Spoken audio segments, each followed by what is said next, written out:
Hi everyone, I'm Marbozir and welcome to Civilization 6 Tech Tree. So, in this video I am going to show you the entire technology tree of Civilization 6.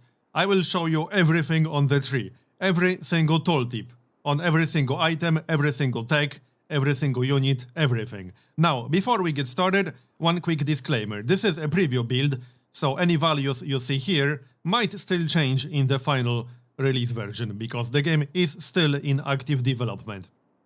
So, with that said, let's get started. I will not be reading all the Eureka boosts, because you can always see them on screen pretty much at all times, so reading them would feel a little bit unnecessary. But I will show you all the tooltips. So, let's get started. First of all, we got Pottery. Only the first 3 techs do not have any Eureka boosts, every other tech does have one. So first we got Pottery, which allows harvesting of wheat and rice. Harvesting is a mechanic that allows you to permanently remove a resource from the map in exchange for a big boost in a certain resource. So if you remove wheat, you will get a large amount of food in exchange. So Pottery unlocks the Granary, which is a building that gives you +1 food and +2 housing. Then we got Animal Husbandry, which allows harvesting of cattle and sheep. And it unlocks the pasture improvement, which unlocks the builder ability to construct pastures, and the pasture gives you +1 production and can be built on cattle, sheep, or horses. If built on a horse resource, the city will gain use of that resource, since horses are a strategic resource. It also gives you +1 production, plus 0.5 housing, +1 food after exploration, and another +1 production after robotics. I like that these are all listed here, so you don't have to remember which future technologies will improve this. It's listed right here on the tooltip. Next we got the camp, which unlocks the camp, as you might have guessed, which is +1 gold, and it can only be built on fur, ivory, deer, or truffle resources. If built on a luxury resource like fur, truffles, or ivory, the city will gain use of that resource. And the camp is +1 gold, plus 0.5 housing, +1 production after mercantilism, and +1 gold after synthetic materials. Next up we got mining, which allows chopping of woods and harvesting of copper. And it unlocks the mine improvement, which is +1 production, and it can only be built on hills or certain resources. If built on a luxury or strategic resource, the city will gain use of that resource. It's +1 production, and also another +1 production after Apprenticeship, and yet another +1 production after Industrialization. And these are the 3 starting techs. Then we got Sailing, which allows builders to embark, but only builders. And it unlocks the Galley, which is an ancient era melee naval combat unit. It can only operate on coastal waters until Cartography is researched. It has 25 melee strength and 3 movement points. Sailing also unlocks the fishing boats improvement, which unlocks the builder ability to construct fishing boats. You do not construct fishing boats with actual workboats anymore, you use the builders for that, which is why builders can embark after you research sailing. But just builders, so that you can actually use them to get these improvements. So, the fishing boats can be built on pearls, whales, and the city will gain use of that resource. They also give +1 food. Also plus 0.5 housing, additional +1 gold after Cartography, and another +1 food after Plastics. Then we got Astrology, which unlocks the Shrine. Shrine has to be built in the Holy Site district, and it allows purchasing of missionaries. Missionaries can only be purchased with faith. It gives +2 faith, +1 citizen slot, and +1 great profit point per turn. Then we got the Stonehenge Wonder, which grants a free great prophet, and great prophets may found a religion on Stonehenge instead of Holy Site. Must be adjacent to stone and on flat land. It also gives +2 faith. Then we got the Holy Site district, which is a district in your city for religious worship, as you might have guessed. It gives you +1 great prophet point per turn, and it gets +2 faith from each adjacent natural wonder, +1 faith from all adjacent mountains, +1 faith from every 2 adjacent wood tiles, and +1 faith from every 2 adjacent district tiles. And it gives you +2 faith per citizen, as in the citizen that's used in the citizen slots that you get from the shrine, for example. You don't get +2 faith from every population point in that city, just to be clear. And then we got Irrigation, which allows clearing of marsh. It unlocks the Hanging Gardens wonder, which increases growth in all cities by 15%, and it must be built next to a river. And Irrigation also unlocks the Plantation improvement, which gives you +1 gold and can be built on bananas, citrus, cocoa, coffee, cotton, dyes, silk, spices, sugar, tea, tobacco, or wine resources. And it will hook up that resource. It also gives you +0.5 housing, additional +1 food after scientific theory, and additional 1 gold after globalization. Then we got Writing, which unlocks the library. The library has to be built on the campus district, and it gives you +2 science, +1 citizen slot, and +1 great scientist point per turn. And the campus is a scientific district, as you might have guessed. It gives you +1 great scientist point per turn, and also adjacency bonuses from each mountain, +1 from each mountain, and +1 science from every 2 adjacent rainforest tiles, and +1 science from every 2 adjacent district tiles, and +2 science per citizen. Then we got Archery, which unlocks the Archer unit, which is a ranged unit, the first Ancient Era ranged unit with a range of 2, because you start the game with a Slinger ranged unit, which doesn't require any technologies, but the Slinger only has 1 tile range, and the Archer has 2 tile range. The Archer also has 15 melee strength and 25 ranged strength, as well as 2 movement points. Then we got Masonry, which allows harvesting of stone, and it unlocks the Ancient Walls, which provides walls around the city center and encampment district. Walls allow ranged strikes from the city center and from the encampment district, and must be defeated before the city can be assaulted. +50 outer defense. So the way that works is that you can build the encampment district on any tile you want, and once you get Ancient Walls, the encampment district acts kind of like a second city for the purposes of defensive attacks. Then we got the Pyramids, which is a world wonder. It grants you a free builder, and all builders can build 1 extra improvement. And it must be built on desert, including floodplains, and without hills. And it also gives you +2 culture. Then we got the Battering Ram unit, which is a support unit. It's an Ancient Era support unit. When adjacent to a city, attacking melee units do full damage to the city's walls. Then we got Bronze Working, which allows chopping of rainforests, and it reveals iron on the map. It unlocks Barracks, which gives +25% combat experience for all melee and ranged land units trained in the city. It may not be built in an encampment district that already has a stable, but it has to be built in an encampment district. It's just a mutually exclusive building with stables. You can have either barracks or stables. You cannot have both on the same encampment district. It gives you +1 production, +1 housing, +1 citizen slot, and +1 great general point per turn. Then we got the encampment district, which is a military district for military facilities. It gives you +1 great general point per turn, and the citizen yields are +1 culture and +1 production. It cannot be adjacent to a city center, but other than that, you can place it pretty much anywhere. You just can't place it next to a city center. Then we got the Spearman, which is anti-cavalry unit, Ancient Era melee unit that's effective against mounted units, 25 melee strength and 2 movement. And then we got Iron, which is a strategic resource, the first strategic resource that you will unlock. Because you can already see horses when the game starts, you do not have to unlock that. And then we got the Wheel, which is the last technology in the first era. The Wheel unlocks the Water Mill, which is a building that doesn't require any districts. And it gives you +1 food on rice and wheat. And the city must be adjacent to a river. And it also gives you +1 food and +1 production. And then we got the Heavy Chariot, which is a melee unit. is a hard-hitting ancient-era heavy cavalry unit. It gains 1 bonus movement if it begins a turn on a flat tile with no woods, rainforest or hills.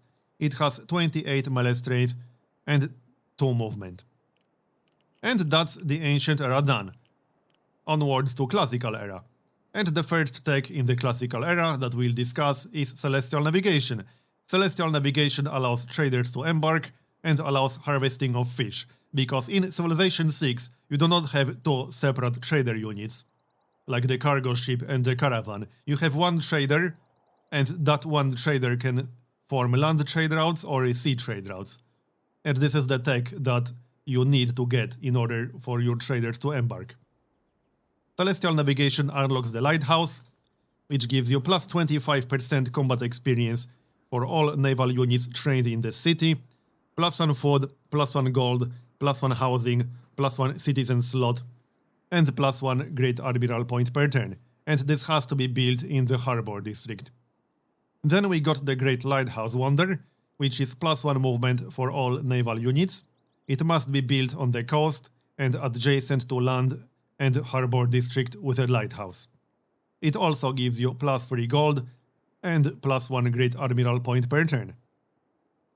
And finally we got the actual harbor district, which is a district for naval activity in your city. It also removes the movement penalty for embarking and disembarking to and from this tile.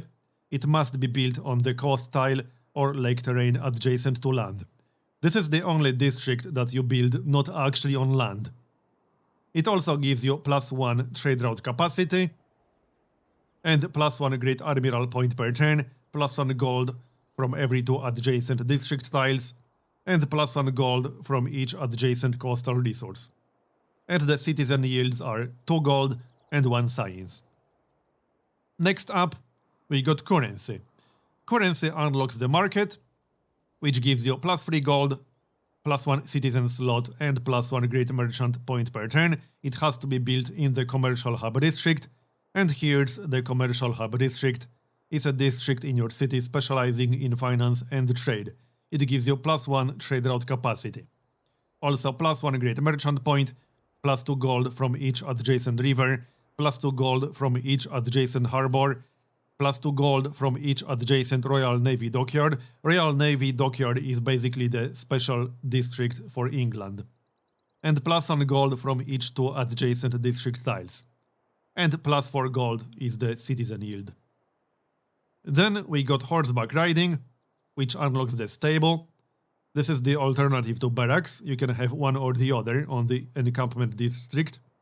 It gives plus 25% combat experience for all cavalry class units trained in this city. It may not be built in an encampment district that already has barracks. It gives you plus 1 production, plus 1 housing, plus 1 citizen slot, and plus 1 great general point per turn. Then we got the Horseman, which is a light cavalry unit. It's a fast-moving classical era light cavalry unit, 35 melee strength and 4 movement, and it requires horses. Then we got Iron Working, which unlocks the Swordsman unit. It's a strong classical era melee unit. It has 35 melee strength and 2 movement, and it requires iron. Then we got Shipbuilding, which allows all your land units to embark, as opposed to just builders from sailing. It also unlocks the Colossus World Wonder, which gives you plus 1 trade route capacity. It grants a trader unit, and it must be built on the coast adjacent to land and a harbor district. It also gives you plus 3 gold and plus 1 great admiral point per turn. Then we got the Quadrireme, which is a classical era ranged naval unit. It can only operate on coastal waters until cartography is researched. It has 20 melee strength, 25 ranged strength, and a range of 1, and 3 movement. Then we got Mathematics. Mathematics grants you plus 1 movement for all naval units, and also unlocks the Petra, everyone's favorite wonder. Plus 2 food, plus 2 gold, and plus 1 production on all desert tiles for this city, non-floodplains. It must be built on desert or floodplains without hills, so Petra is just as good as it's always been. I would argue it's actually maybe even better in Civilization 6. And then we have Construction, which unlocks the Terracotta Army. All current units gained a promotion level, or archaeologists from the owner may enter foreign lands without open borders. Must be built on a grassland or plains adjacent to an encampment district with barracks or the stable. It also gives you +1 Great General point per turn. So this is a pretty interesting wonder, actually. The fact it allows your archaeologists to enter foreign lands without open borders, and that only one civ in the game will be able to get this, is quite intriguing. So next up we got Engineering, which unlocks the Aqueduct district, and this is a special district that provides this city with a source of fresh water from an adjacent river, lake, oasis or mountain. Cities that do not yet have an existing fresh water receive up to 6 housing. Cities that already have existing fresh water instead get +2 housing. Must be built adjacent to the city center. So if you build a city without fresh water, because you really wanted that one specific location, but you do have a source of fresh water 1 tile away, you can build an aqueduct to get fresh water to your city. It can be very, very useful for housing, because starting a city not next to a river is kind of bad for housing, but that's beyond the scope of this video. So next up we got Medieval Era. And first we got Military Tactics, which unlocks the Samurai unit. It's a Japanese unique Medieval Era unit. It does not suffer combat penalties when damaged.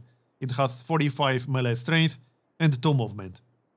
Then we got the Pikeman, which is Medieval Era melee unit that's strong against mounted units.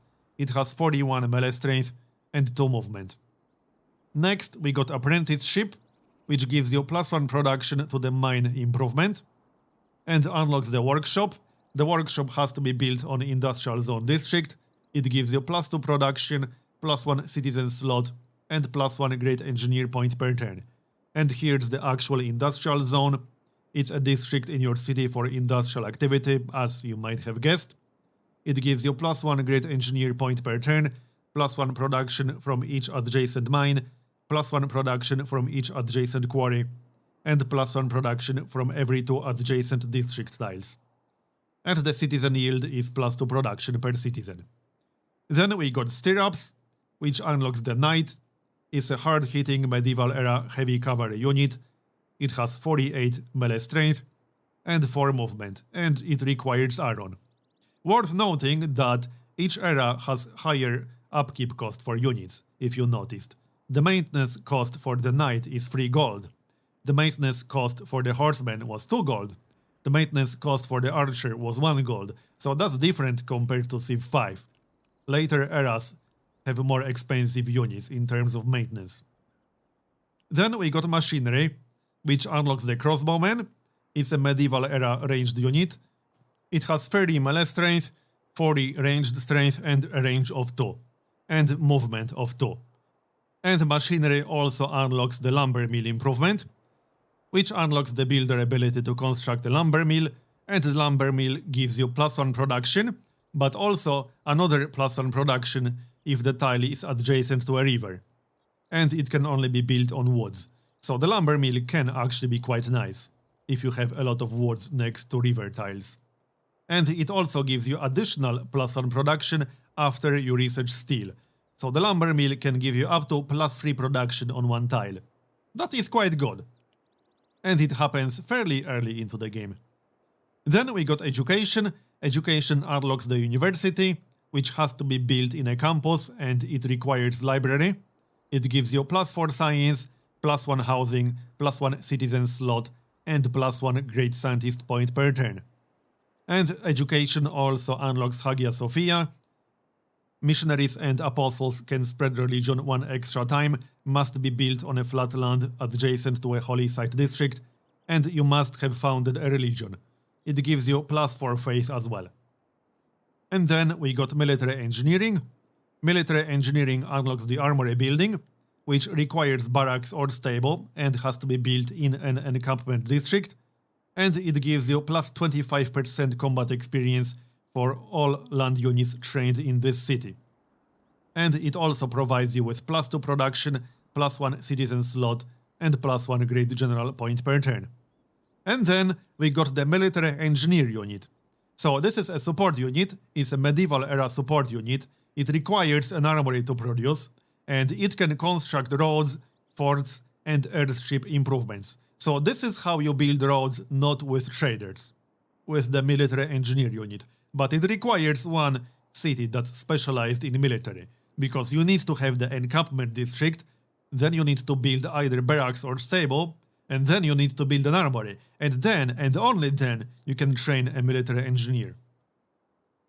So next up we got castles, which gives you bonus culture for the Great Wall improvement for adjacency, gain the ability to construct a spy if playing as Catherine de' Medici. So that's one of the special abilities for France. They can recruit a spy much earlier into the game. This is significantly earlier than you otherwise would be able to get spies.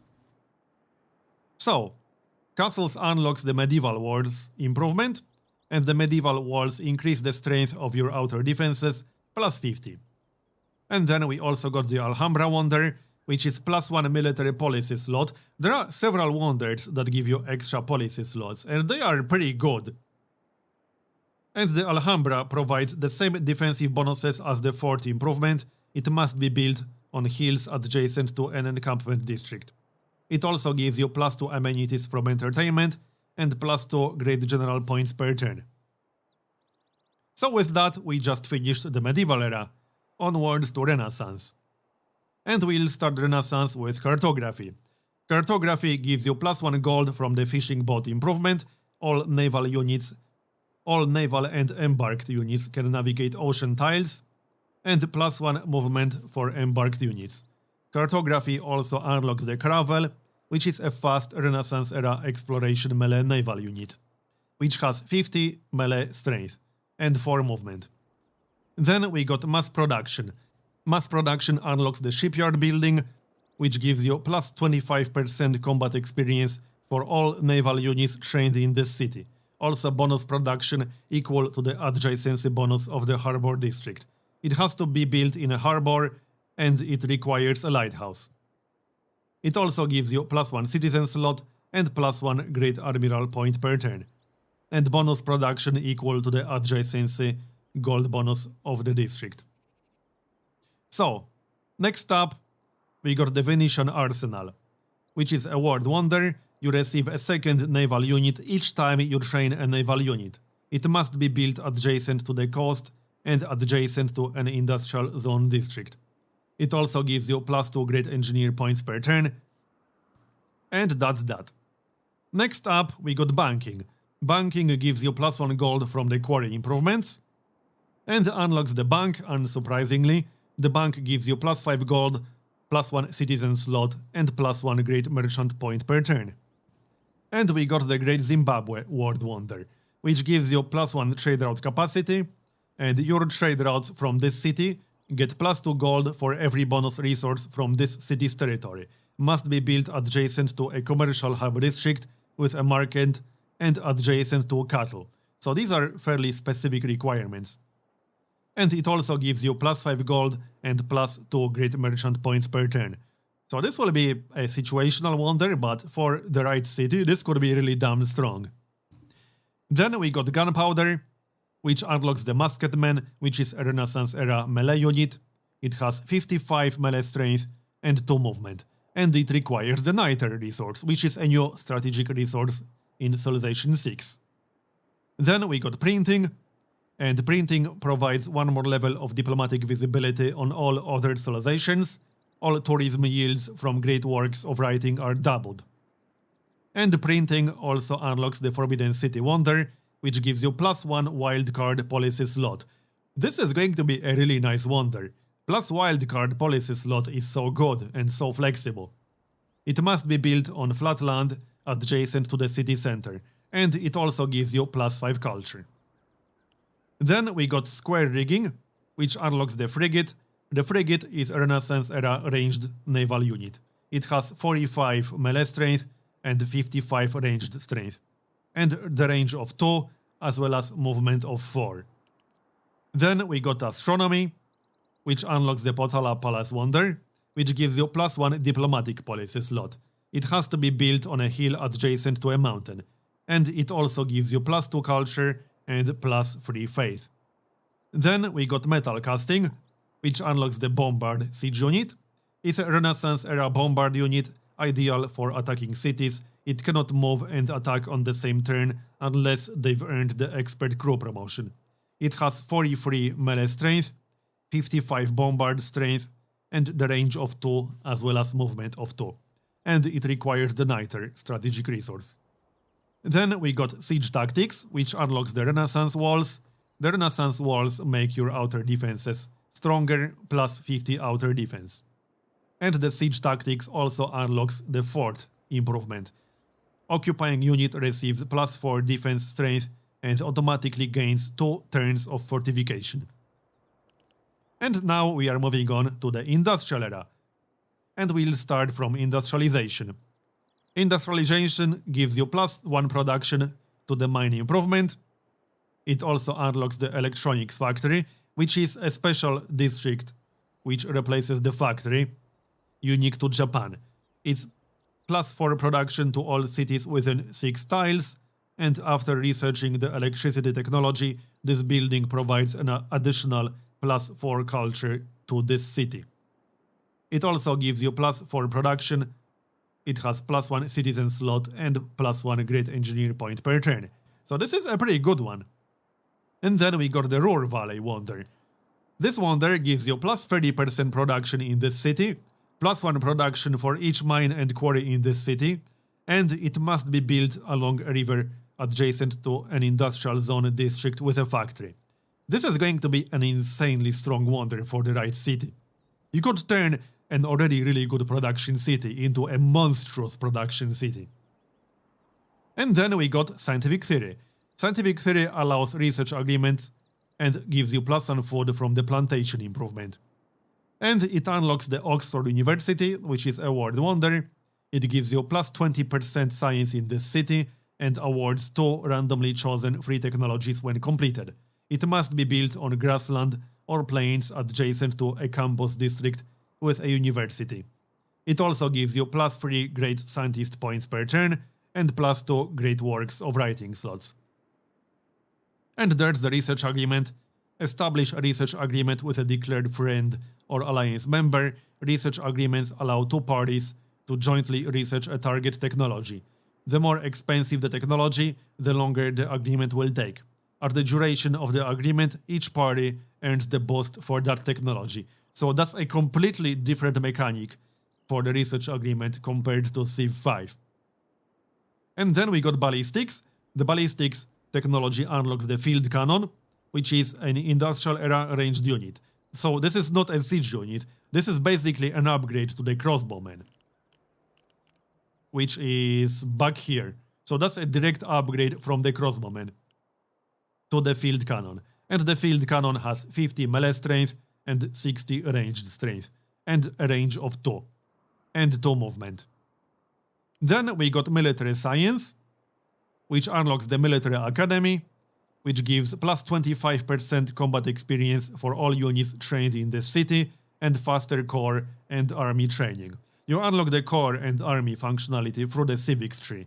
That's basically a new feature in Civilization 6 that allows you to kind of merge 2 units of the same type, 2 identical units into kind of 1 unit, or 3 units in case of an army. And this makes core and army recruitment faster. It also gives +3 production, +1 housing, +1 citizen slot, and +1 great general point per turn.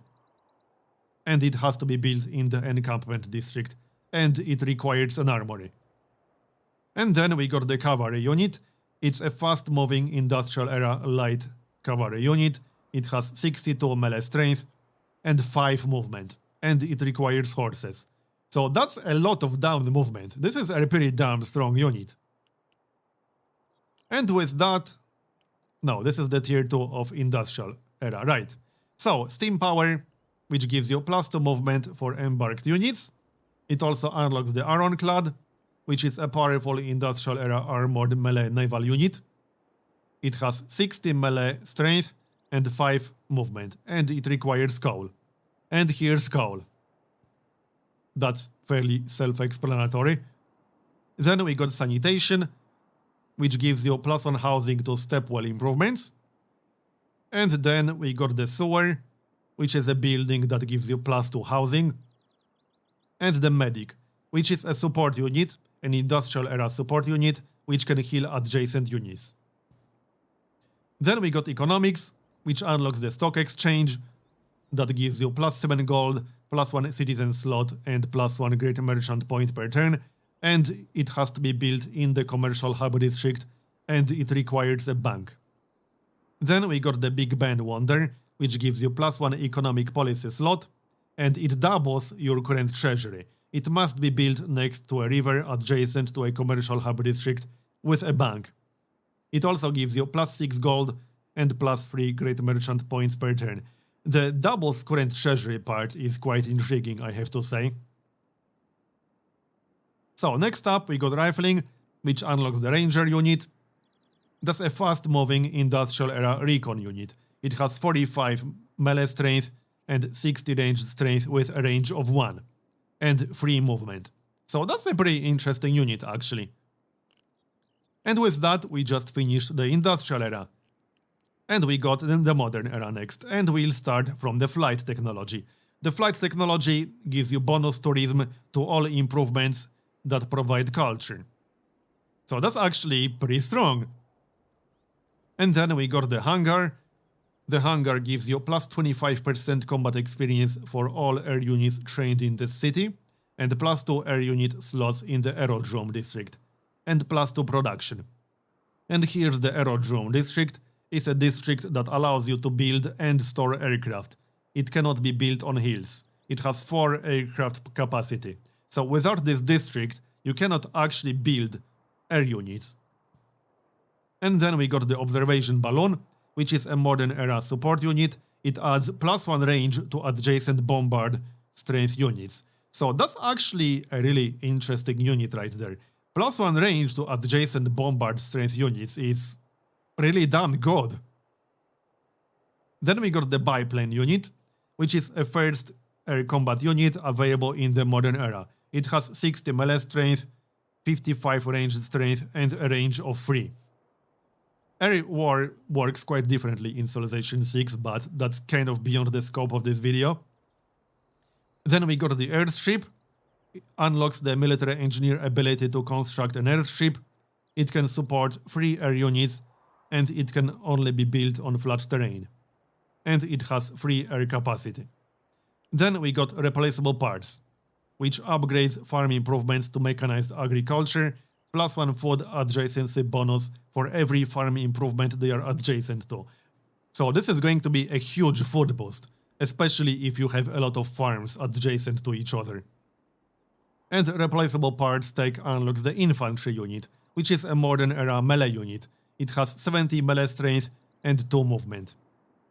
Then we got steel, which gives you +1 production from the lumber mill improvement, and it also unlocks the Eiffel Tower. All tiles in your civilization gain +2 appeal, must be built on flat land adjacent to the city center. And steel also unlocks artillery, which is a modern era bombard unit, ideal for attacking cities. It cannot move and attack on the same turn unless they've earned expert crew promotion. So artillery only has 2 range, as you probably noticed, 58 melee strength, 70 bombard strength, 2 range and 2 movement. If you want 3 range in Civilization 6, you have to use the observation balloon. That adds +1 range to adjacent bombard strength units. I quite like that mechanic. We'll see how it actually works out in practice. Then we got the battleship, which is a modern era naval ranged unit. It provides cover from air and nuclear attacks up to 1 tile away. So you can actually defend yourself against nuclear attacks. It has 60 melee strength, 70 range strength, 3 range, and 5 movement. And it requires coal, worth noting. If you don't have coal, you can't build battleships. No coal hype. And then we got electricity. Electricity unlocks the seaport building, faster fleet and armada training, +25% combat experience for all naval units trained in this city. Also grants +2 gold, +2 food, +1 housing, +1 citizen slot, and +1 Great Admiral point per turn. Then we got the power plant, and the bonus of this building extends to each city within 6 tiles. It has to be built in an industrial zone, and it requires a factory. It gives you +4 production, +1 citizen slot, and +1 Great Engineer point per turn. Then we got a submarine, which is a modern-era ranged raiding naval unit. It cannot be seen unless adjacent to it. It has 65 melee strength, 25 ranged strength, and a range of 2, and movement of 3. Then we got radio. Radio unlocks the broadcast tower building, which gives you +4 culture, +1 citizen slot, +1 great artist point per turn, +2 great musician points per turn, and +1 great work of music slot. It requires an art museum or archaeological museum, and it has to be built in a theater square. And then we got the seaside resort. It unlocks the builder ability to construct that improvement, and that improvement provides double the tiles appeal in tourism. It can only be built on coastal desert, coastal plains, or coastal grassland tiles. Minimum appeal of breathtaking. So this is basically a tourism tile improvement, which has fairly specific requirements, but you can get tourism in Civilization 6 by building an actual improvement, not on an antiquity side. So that is quite interesting. And then we got chemistry, which unlocks the research lab. The research lab gives you +5 science, +1 citizen slot, and +1 great scientist point per turn. It has to be built in a campus, and it requires university.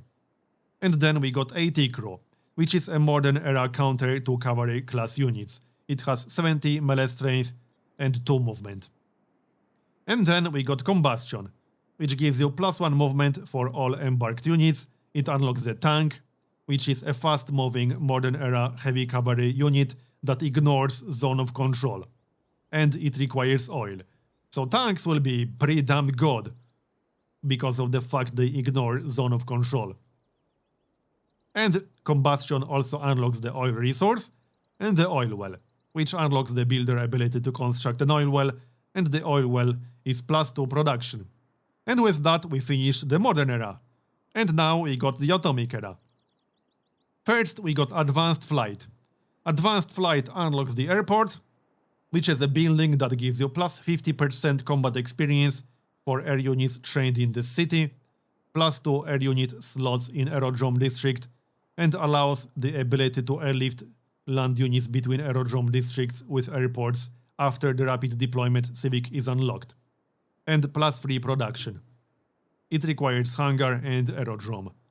Then we got the fighter, which is atomic era biplane upgrade. It has 80 melee strength, 65 range strength, and range of 4, and it requires aluminum. Aluminum is unlocked through advanced flight.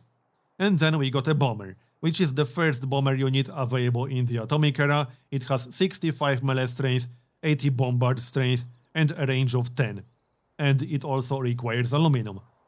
Then we got Rocketry, which gives +1 production from the quarry improvement. It unlocks the spaceport district. It's a district that is required to construct the science victory projects. This includes launch Earth satellite, launch moon landing, Mars colony habitation, Mars colony hydroponics, and Mars colony reactor. It cannot be built on hills. And as you might have guessed, science victory is a little bit different in Civilization 6. But that's not what this video is about. So next up we got the missile silo, which unlocks the military engineer ability to construct a missile silo. It acts as a launch site for nuclear and thermonuclear devices, and it has weapon capacity of 1. And then we got Launch Earth Satellite. It's a space race project which launches a small satellite into orbit, reveals the geography of any unexplored corner of the world, and marks the first step towards the science victory. So, you do not reveal the entire map just by researching a tech now. You actually have to build a project to do that. Which makes sense, I like that. Then we got Advanced Ballistics, which unlocks the anti-air gun. It's an atomic era anti-air support unit. It provides cover from air attacks up to 1 hex away from the weapon. And it has movement of 2. And then we got the machine gun, which is an atomic era ranged unit. It has 65 melee strength, 25 ranged strength, range of 1, and movement of 2. Then we got combined arms, which unlocks the aircraft carrier. It's an atomic era melee naval unit that can transport air units. It has 65 melee strength, free movement, 2 aircraft capacity, and it requires oil. Then we got the destroyer, which is the strongest melee naval unit. It reveals submarines within sight range. And it does not require any strategic resources. It has 80 melee strength and 4 movement. Then we got plastics, which gives you +1 food to all fishing boats, and it unlocks the offshore oil rig, which unlocks the builder ability to construct the offshore oil rig, and it basically improves oil on sea tiles. And it gives you +2 production. Then we got computers, which grants the ability to construct an additional spy, and all tourism yields are doubled. Then we got nuclear fission, which unlocks the Manhattan Project. It allows for the creation of nuclear devices, so that's similar to Civilization 5. You have to build the Manhattan Project to be able to build nukes. Then we got Build Nuclear Device, which is a project that costs 800 production. That is quite a lot of production. And it adds 1 nuclear device to your nation's inventory. It requires uranium, and the maintenance is 14 gold. And there's the actual uranium resource. Then we got synthetic materials, which is the last technology in this era. It adds +1 gold to camps, and it unlocks the helicopter, which is a fast-moving atomic era light cavalry unit. It has 82 melee strength and 4 movement. Then we got information era, which is the final era, as you might have guessed. The first tech is telecommunications, which unlocks the nuclear submarine. It's a highly advanced information era ranged raiding naval unit that can be armed with nuclear weapons. It cannot be seen unless adjacent to it. It has 80 melee strength, 85 ranged strength, and a range of 2, and movement of 4, and it requires uranium. Then we got satellites, which unlocks the mechanized infantry unit. It's an information era melee unit. It has 80 or 90 melee strength and movement of 3. And satellites also unlock Launch Moon Landing Project, which is a space race project which launches a large rocket to land a human on the moon. It grants one-time culture bonus equal to 10 times your science per turn and marks the second step towards the science victory. Then we got guidance systems, which unlocks the rocket artillery unit. It's an information era bombard unit, ideal for attacking cities. It cannot move and attack on the same turn unless they've earned the expert crew promotion. It has 78 melee strength and 85 bombard strength and a range of 3. So this is the first actual siege unit and the only actual siege unit not counting naval units like the battleships, which has the range of 3, because the artillery had a range of 2, and you need the observation balloon to give artillery range of 3. So you only get a land unit with base range of 3 towards the end of the game, in the form of rocket artillery. Guidance systems also unlocks the mobile SAM, which is information era anti-air support unit. It provides cover from air and nuclear attacks up to 1 hex away from the weapon. And then we got lasers. Lasers unlocks the jet fighter, which is information era fighter upgrade. It has 90 melee strength and 75 ranged strength, as well as range of 5. And we also got a missile cruiser, which is the strongest ranged naval unit available in the information era. It has 70 melee strength, ranged strength of 85, and a range of 3, and 4 movement points. Then we got Composites, which unlocks Modern AT, which is information era counter to cavalry class units. It has 80 melee strength and movement of 2. And we got the Modern Armor unit, which is information era heavy cavalry unit that is fast and strong. It does require uranium and has 90 melee strength as well as 4 movement points.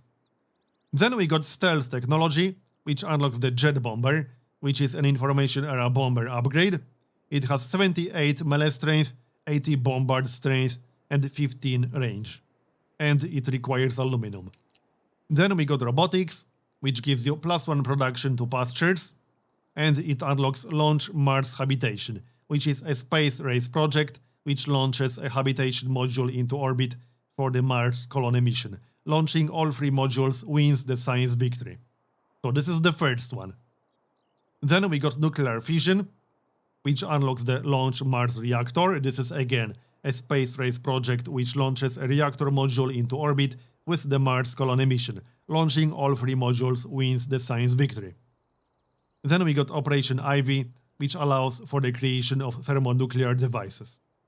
And build thermonuclear device. It adds a thermonuclear device to your nation's inventory. It requires uranium, and the maintenance is 16 gold. And it requires 1000 production. Then we got Nanotechnology, which unlocks Launch Mars Hydroponics. It's a space race project which launches a hydroponics module into orbit for the Mars colony mission. Launching all 3 modules wins the science victory. And then we got the Future Tech, which can be completed multiple times, increasing your points towards the score victory. And that's the end of the technology tree. I hope you found this video interesting and informative. If you did, let me know in the comments below and consider leaving a like. Thanks for watching, and I'll see you next time.